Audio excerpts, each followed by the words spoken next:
when you give, you have to give. The second I hear my online courses where you and many others, and I don't know what you're doing, could get caught, and when I say could, 99%, when you know that you're putting out something for free, that what you really want is for them to sign up for your online course, you're fucking dead. Guys, there's a reason you like me more.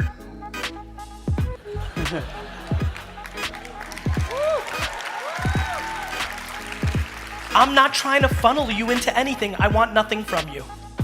I want you to tell me the story that young woman just said earlier. That's what I want. You know how much better that feels than signing up another person for my $6,000 thing? That, bro. Because if you're putting out content, you have a visual product. You should be dominating. The reason you're not dominating is every time you post, you hope they go to your fucking course. Don't do that. Just put out great content, and a funny thing will happen. They'll sign up for your fucking course. The intent of content is the variable of success. Let me say it one more time for the people in the back. The intent that you have when you put something out is the variable of how well it will do. Amen to that. That's how you'll win. When teach people how to help them, then you will get karma in return and you will sign up more people. Because when you're putting out content and they can sense what you're actually doing is trying to get them into the funnel to pay you, you're finished. And that's what everybody's doing. And yes, there are plenty of people that are successful. I know landing page optimization. I know, I get it. I understand. I understand funnels. I understand. It's a short-term game. And every day that goes by, it's losing leverage, not gaining leverage. I'm gonna make sure of it. Got it? Yeah.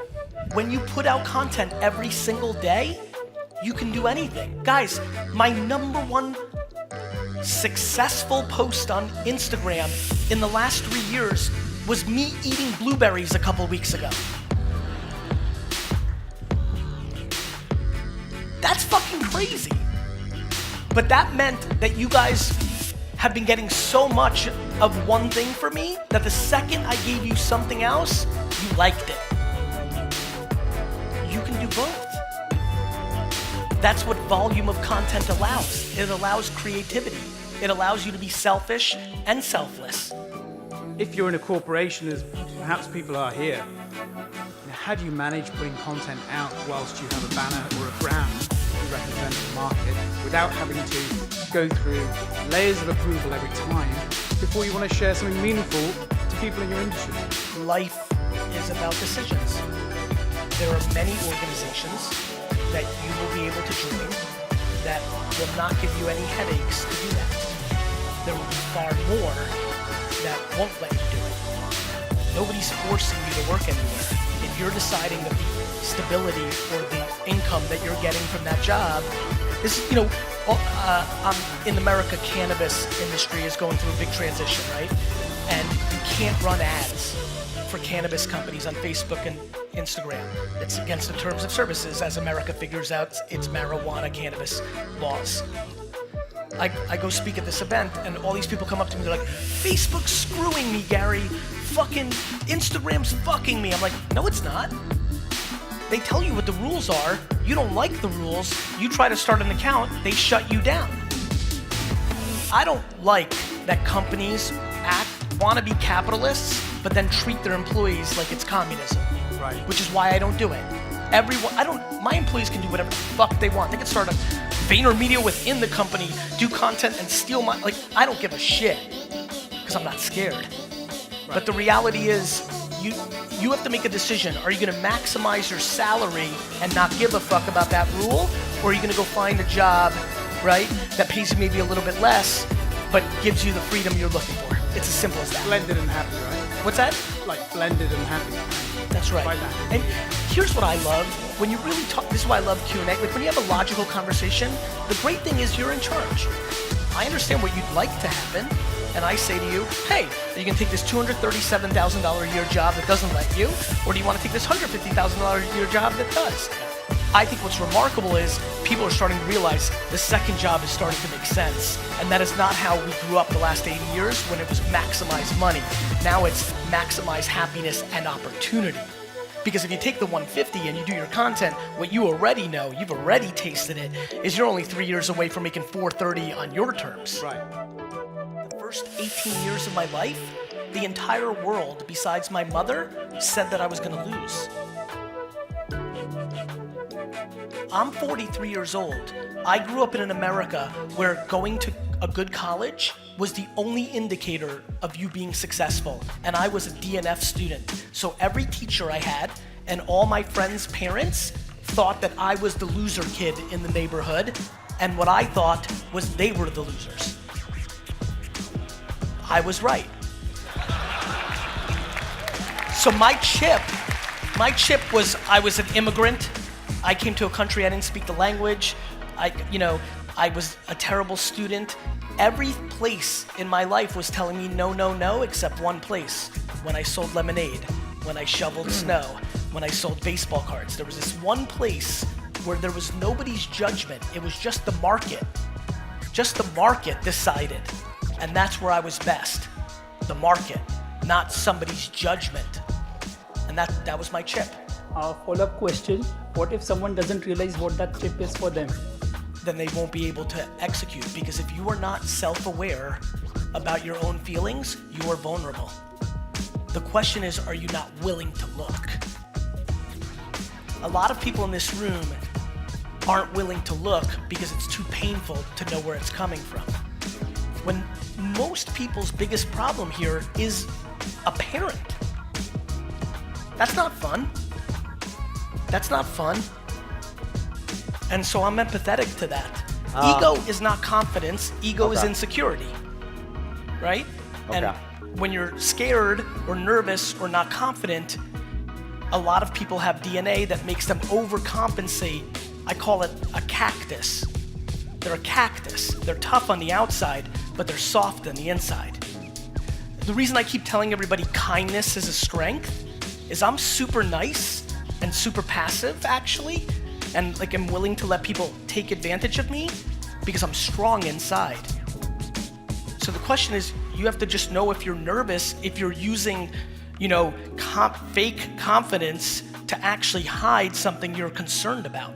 Humility is an incredible strength that many men and many people never want to show. I put out content more about me passing on Uber and losing than I do about the things I win on. Everybody else puts out content of fake wins. That's the difference. You understand? Yes. So this is only something you can answer. When are you most insecure? How do you then act when it happens? And if you front, that's your defense mechanism, and you need to understand that. Yeah, because the way I would run my company, ideally, since I was brought up in the military, everybody got to do a certain way. If not, they'll get hammered for it. The problem is, I know it's not gonna work. It's not gonna work. It's not gonna work because they have options.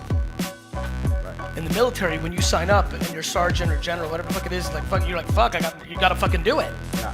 In a business, they're like, that's good, I quit. When you run a company, you work for everybody, not they work for you. And so, yeah. But that doesn't mean that there's plenty of things you've learned that are amazing. And by the way, for many people, that system will work.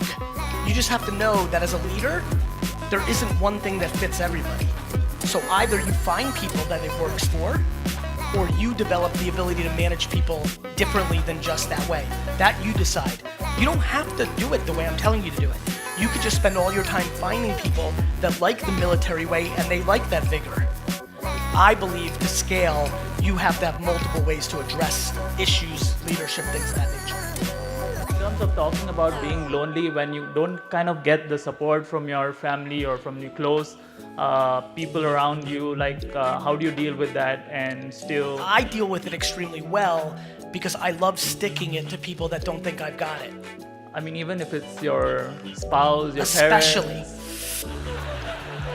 I'm being dead serious. Guys, I get, right? I understand how potentially disheartening it is when your fiance or parents or things don't believe in what you're doing, but it makes it so much more exciting when you achieve it because then you get to stick it to them. Well, I've never really thought it that way, but Well, this is the way to think about it. okay. No, And- but like you have to understand, nobody understands an entrepreneur if they're not an entrepreneur because they want safe. But for you, you'd be unhappy being safe. You just lived it. So I have empathy for her, but you're not capable of living your life any other way. So here's the best part of the argument, the debate, the issue. Somebody's gonna be right.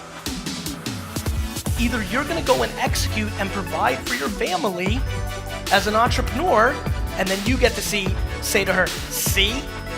Or you're gonna fail and not provide and have to go get a job, and then she gets to say, see. Right. That's the only two options. Either your parents are right or you're right. Either your husband is right or you're right. Either the commenters in your section are right or you're right.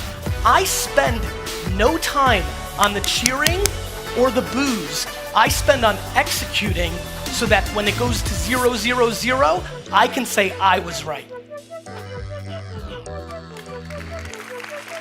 And just slightly adding on to that, I know you had previous videos where you talked about handling hate on social media, so kind of acknowledge them and start a conversation. I Bring think, some keep going. positivity into it, but how do you do you address every one of them, or because at the end of the day it still takes up your time? Yeah, I can't address all of my hate anymore, but I think that too many people, when somebody says something they don't like to hear, dismiss it as hate and a troll. I read it and question it and then decide is there any merit to it. And the reason I've been able to evolve is because I don't just default if somebody disagrees with me or makes fun of me that they're wrong. I try to be thoughtful about what are they doing. 9 out of 10 times, it's because they're in a bad place and they're just trying to drag me down. But occasionally there's a point there that I kind of fester in and start subconsciously adjusting what I'm doing.